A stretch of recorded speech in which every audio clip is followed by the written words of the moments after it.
وكفى وسلام على عباده الذين اصطفى.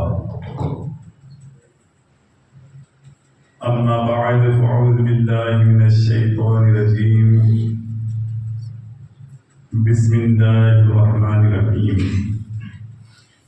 وَلَنَبْلُوَنَّكُمْ بِشَيْءٍ مِّنَ الْخَوْفِ وَالْجُوعِ وَنَقْصٍ مِّنَ الْأَمْوَالِ وَالْأَنفُسِ وَالثَّمَرَاتِ. صدق اللہ العلی العظیم. وبلغنا علی رسولہ النبی الامین الکریم. ونحن على ذلك لمن الشاهدين والشاکرین والحمد للہ رب العالمین.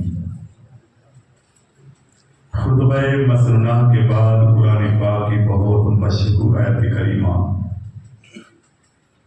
پڑھی گئی. اس کے تعلق سے کچھ باتیں آپ کی سماعت کے حوالے کروں. اس سے پہلے ضروری سمجھتا ہوں بارگاہ رسالت میں بآواز بلند درود پاک کا نذرانہ پیش کری. اللہم سیدنا نبینا و مولانا محمد وبارک وسلم. صلاۃ و سلام علیک یا رسول اللہ صلی اللہ علیہ وسلم. قرآن پاک میں اللہ ارشاد فرماتا ہے وَلَنَبْلُوَنَّكُمْ بِشَيْءٍ مِّنَ الْخَوْفِ وَالْجُوعِ وَنَقْصٍ مِّنَ الْأَمْوَالِ وَالْأَنفُسِ وَالثَّمَرَاتِ. اللہ تبارک و تعالیٰ فرماتا ہے کہ میں تمہاری پریکشا لوں گا، میں تمہیں آزماؤں گا، کبھی پھلوں کی کمی سے، کبھی مال کے ذریعے، کبھی اولاد کے ذریعے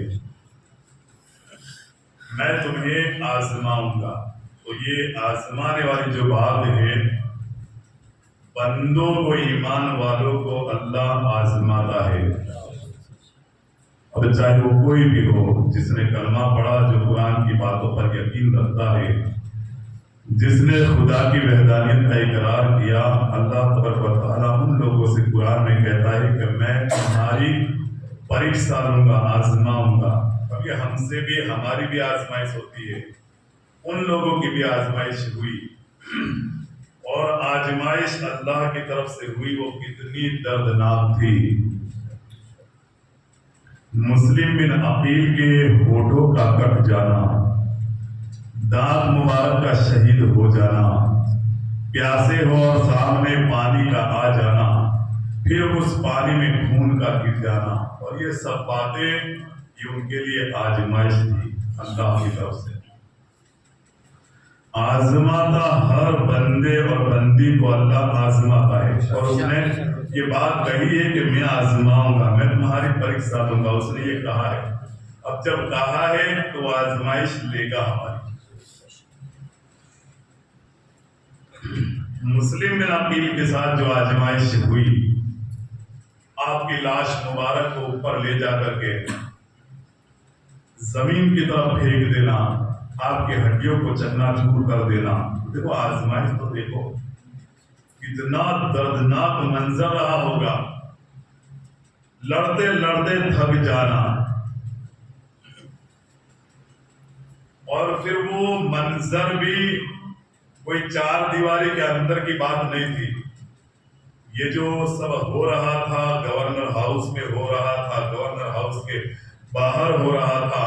آپ کے اوپر جو حملہ ہوا تو اس وقت آپ توا نام کی عورت کے گھر میں تھے، مگر بات کیا ہوئی کہ گھوڑوں کے ٹاپوں کی آواز سن کر کے آپ باہر آ گئے، آپ گلی میں آ گئے اور گلی میں ان سے مقابلہ کیا. تو یہ کوفہ والوں کی نظروں کے سامنے کی بات تھی. کوفہ والوں نے اس منظر کو دیکھا. کوئی امام مسلم بن عقیل کو ادھر سے مار رہا ہے، مسلم بن عقیل ادھر سے ان کو مار رہے ہیں، کوئی تلوار ادھر سے چلا رہا ہے، کوئی نیزہ ادھر سے چلا رہا ہے. پھر لوگوں کا چھت پر چڑھنا. لوگوں نے، کوفہ والوں نے اس منظر کو دیکھا. مسلم بن عقیل کی جو شہادت ہوئی، کوفہ والوں نے جو منظر دیکھا ہے، یعنی اتنی حیوانیت کہ ایک تنے تنہا ایک انسان کو اتنا ان کے ہونٹ کاٹ دینا، ان کی گردن کاٹ دینا، ان کو شہید کر دینا، اوپر لے جا کر کے پھینک دینا۔ کوفہ والے نے یہ سب بات دیکھی، کوفہ والے اتنے گھبرا گئے، اتنے ڈر گئے، کئی دن تک تو کوفہ والے گھر کے باہر نہیں نکلے۔ وہ کتنا دردناک منظر رہا ہوگا کہ کوفہ کا ایک انسان باہر نہیں آ رہا ہے۔ لوگ اتنا ڈر گئے تھے ابن زیاد سے اور اس کے لشکر سے، یار یہ اتنے خطرناک لوگ ہیں۔ ابن زیاد نے کیا کیا، ہانی بن عروہ جن کو ماتھے پر ڈنڈا مارا، چہرے پر ڈنڈا مارا اور بے ہوش کر دیا تھا، اور افواہ پھیل گئی تھی کہ ہانی بن عروہ کو شہید کر دیا گیا، تو ہانی بن عروہ کے قبیلے کے لوگ اور کوفہ کے لوگ 40,000 لوگ نے گورنر ہاؤس کو گھیر لیا تھا۔ وہ ہانی بن عروہ ابن زیاد کے قید خانے میں موجود تھے۔ مسلم بن عقیل کی شہادت کے بعد ہانی بن عروہ کو بیڑیاں پہنا دی، رسیاں پہنا دی، رسیوں سے باندھ دیا اور بیچ چوراہے پر لائے۔ بولے اب ان کو بھی شہید کر دو، مگر کمرے میں نہیں، جیل میں نہیں، ان کو باہر چوراہے پہ لے جا کر شہید کرو۔ ہانی بن عروہ کو جب باہر لائے تو ہانی بن عروہ اب لوگوں سے کہہ رہے، رشتہ داروں سے کہہ رہے، جو لوگ آئے تھے ان کے بچاؤ کے لیے، ان لوگوں سے کہہ رہے کہ کہاں گئے وہ میرے رشتہ دار جو طاقتیں دکھاتے تھے، بہادری کی باتیں کرتے تھے، اب آؤ مجھے بچا لو۔ مگر ابن زیاد کا جو ظلم و ستم تھا مسلم بن عقیل کے ساتھ، وہ لوگوں نے دیکھ لیا تھا، کسی کی ہمت نہیں ہانی بن عروہ کو بچانے کے لیے کوئی آیا۔ ہانی بن عروہ نے کوشش کر کے رسی سے اپنا ہاتھ نکال لیا، ڈھونڈ رہے ہیں کہ کاش کوئی پتھر مل جائے، کاش کوئی لکڑی مل جائے، کاش اونٹ کی ہڈی مل جائے، میں ان سے مقابلہ تو کروں۔ آپ کے ہاتھ میں ہتھیار ہے ہی نہیں۔ ہانی بن عروہ کو پھر ساتھیوں نے پکڑ لیا، اور پکڑنے کے بعد پھر آپ کو باندھ دیا گیا اور آپ کو چوراہے پر شہید کر دیا گیا۔ اتنا ہی نہیں، آپ کی لاش مبارک کو باندھ کر کے سڑکوں پر گھسیٹا گیا۔ یہ دردناک منظر کوفہ کی گلیوں میں، یہ ہمارے لیے پیغام ہے کہ ہم جو اسلام کا کلمہ پڑھتے ہیں، جو ہم اسلام میں پیدا ہوئے، مگر اسلام کے اعتبار سے ہماری زندگی نہیں ہے۔ اتنی شہادت، اتنی قربانیوں کے بعد اسلام ہم تک پہنچا۔ ہانی بن عروہ شہید ہو گئے۔ اب اس کے بعد ابن زیاد کو پتا چلا کہ مسلم بن عقیل اکیلے نہیں آئے تھے، ان کے 2 بیٹے بھی ان کے ساتھ تھے۔ تو ابن زیاد نے اس لیے کہ جب ہانی بن عروہ کے بچاؤ کے لیے جو 40,000 کے لشکر نے، 40,000 لوگوں نے جب گورنر ہاؤس کا گھیراؤ کیا تھا، اس وقت یا تو توبہ کے گھر میں جب مسلم بن عقیل تھے، اس وقت یہ 2 موقع روایتوں میں آتے ہیں کہ یا تو ہانی بن عروہ کے بچاؤ کے لیے گورنر ہاؤس کا گھیراؤ کرا تھا تب، یا ہانی بن عروہ کے گھر میں مسلم بن عقیل تھے تب۔ یہ 2 میں سے کوئی ایسی بات تھی کہ یا تو اس وقت یا اس وقت مسلم بن عقیل نے قاضی شریح کے یہاں اپنے بیٹوں کو حفاظت کے طور پر رکھ دیا تھا۔ قاضی شریح جو تھے کوفہ میں، وہ اہل بیت کے عاشق تھے، چاہنے والے تھے، اور مسلم بن عقیل نے اپنے بیٹوں کو حفاظت کے لیے ان کے گھر چھوڑ دیا تھا۔ اب یہ چھوڑا کب تھا؟ یا تو گورنر ہاؤس کا گھیراؤ کیا تب، یا تو توبہ کے گھر میں مسلم بن عقیل رات کو ٹھہرے تھے تب، مگر یہ 2 میں سے کوئی بات تھی تب مسلم بن عقیل نے اپنے بیٹوں کو قاضی شریح کے یہاں پر ٹھہرایا تھا۔ اب ابن زیاد کو جب اس بات کی خبر ملی کہ مسلم بن عقیل اکیلے نہیں تھے، ان کے 2 بیٹے بھی تھے، تو پھر اس نے اعلان کر دیا کہ جو کوئی بھی مسلم بن عقیل کے بیٹوں کو پکڑ کر کے لائے گا، میں اسے بہت انعام و اکرام سے نواز دوں گا۔ کوفہ کے لوگ تو ایسے بھی لالچی تھے پہلے سے ہی، دنیا پہ مر مٹتے تھے وہ لوگ، آخرت کی ان کو فکر تھی نہیں، ڈھونڈنے کے لیے نکل گئے۔ اب قاضی شریح کو جب یہ اعلان پتا چلا کہ ابن زیاد نے ایسا اعلان کیا ہے، تو آپ نے اپنے بیٹے اسد سے کہا کہ باب الاراکین جو ہے وہاں سے قافلہ مدینہ جانے والا ہے، یہ دونوں بچوں کو اس قافلے میں جوائن کر دو. اس قافلے میں اسد سے کہا, اپنے بیٹے سے قائد شرح نے, کہ دونوں شہزادوں کو اس قافلے میں لے جا کر کے چھوڑ دو, اور اس میں دیکھنا پہلے کہ اہل بیت کا چاہنے والا کون ہے, اس کے حوالے کرنا, اور کہنا کہ یہ شہزادے مسلم عقیل کے, ان کو مدینے میں صحیح سلامت پہنچا دینا. یہ کام قاضی شرح نے اپنے بیٹے اسد کو سونپا.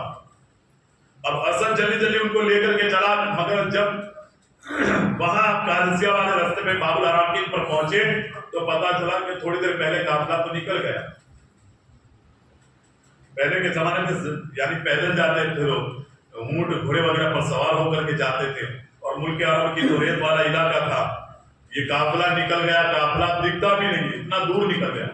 مگر پھر بھی اسد نے ہمت کی, قاضی شرح کے بیٹے نے ہمت کی, دونوں کو لے کر کے دوڑا قافلے کے پیچھے. اب قافلہ تو ہاتھ نہیں لگا, مگر اونٹ اور گھوڑوں کی اور لوگوں کے چلنے کی وجہ سے جو دھول اڑ رہی تھی وہ دور سے دکھ رہی تھی, وہ گرد دکھ رہا تھا دور سے, وہ دھول دور سے دکھ رہی تھی. مسلم بن عقیل کے بیٹوں کو اسد نے کہا کہ دیکھو مجھے قافلہ دکھ رہا, اور وہ جو دھول اڑ رہی وہ بھی مجھے دکھ رہی, مطلب قافلہ تھوڑی دور پر ہے, تم چلے جاؤ گے اپنے حساب سے. تو دونوں بیٹوں نے کہا جب قافلہ سامنے ہے تو ہم چلے جائیں گے, مگر چھوٹے ہیں, پیر چھوٹے ہیں, چھوٹا بچہ دوڑ دوڑ کے کتنا دوڑے گا. اسد نے ان کو چھوڑا, اسد واپس آ گئے. اب اسد نے واپس آنے کے بعد قاضی شرح سے کہہ دیا قافلہ نکل چکا تھا, مگر ایسا ہوا, مگر پھر بھی میں نے دور سے ان کو قافلہ بتا کر کے اس قافلے کے معاملے میں کہا ہے کہ تم اس قافلے میں چلے جاؤ, وہ قافلہ مدینہ جا رہا ہے. اب یہ بچے تھے, کتنا دوڑتے, تھوڑی دیر کے بعد وہ قافلہ ان کی نگاہوں سے دور ہو گیا. رونے لگے, باپ کی یاد تڑپانے لگی. کوفے کا منظر ان کی بھی نظر کے سامنے تھا. معلوم تھا کہ ابا نے جام شہادت پی لیا, ہم دونوں ایک دوسرے کے سہارے ہیں, اب ہمارا کیا ہوگا. ابھی تو یہ کشمکش میں تھے, وہ ظالم جو دولت کی حکومت میں ان کو ڈھونڈ رہے تھے, کسی نے دیکھ لیا, ابن زیاد کے وہاں پہنچا دیا, پکڑ کر کے ابن زیاد کے وہاں ان کو پہنچا دیا. اب ابن زیاد نے بھی کیا کیا کہ ان کو جیل میں ڈال دو,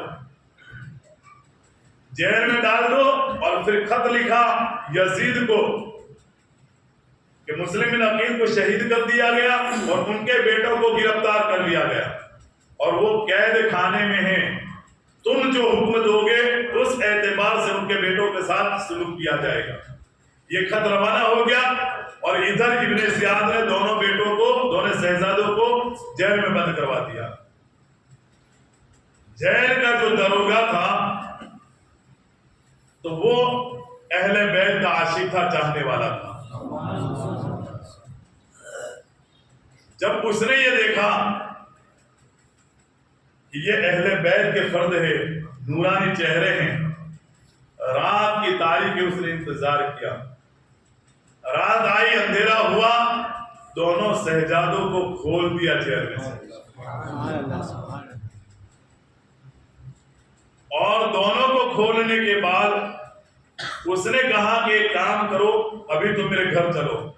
ان کے بالوں میں کنگھی کی, ان کو اچھی طریقے سے نہلایا دھلایا, کنگھی کی, بالوں میں تیل لگایا, ان کو پھر کھانا اپنے ہاتھوں سے کھلایا. جیل کا داروغہ تھا, اس نے اپنے ہاتھ سے کھانا کھلایا, اور کھانا کھلانے کے بعد اپنی انگوٹھی دے کر کے کہا کہ تم یہاں سے قادسیہ چلے جاؤ. کب کی بات ہے یہ؟ رات کی بات ہے, رات کو چلنے کی بات ہے. قادسیہ چلے جاؤ, وہاں کا جو کوتوال ہے شہر کا وہ میرا سگا بھائی ہے,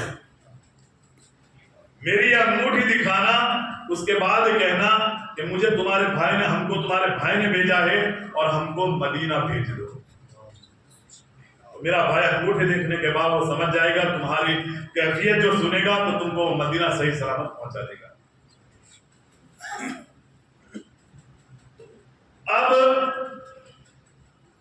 داروغہ منصور نے کیا کیا کہ ان کو تو روانہ رات کی تاریخ میں کر دیا, اب اندھیرا اور پھر قادسیہ کا راستہ پکڑنا, قادسیہ جانا, پوری رات چلے دونوں بیٹے, دونوں شہزادے پوری رات چلے,